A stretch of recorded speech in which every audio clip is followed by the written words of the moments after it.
Trump is trying to do with overthrowing Venezuela right now with Maduro. Maduro has a new form of socialism down there, which I think is the most democratic socialism you could possibly have.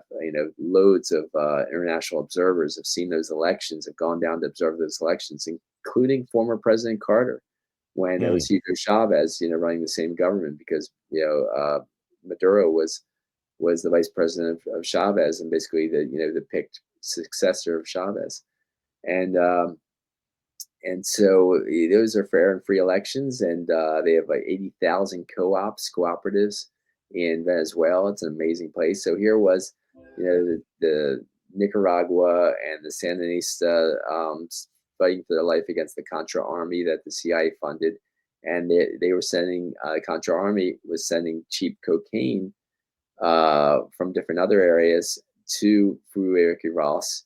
And here was Michael Harry O'Harris in line with that. And he was called the real owner of Death Row Records. He had mhm. founded Death Row Records with Dave Kenner putting himself as the head of the company above Death Row Records. So Dave Kenner was really the one that owned Death Row, or at least owned his parent company. He called it Godfather Records, or Godfather Entertainment, he called it. Right.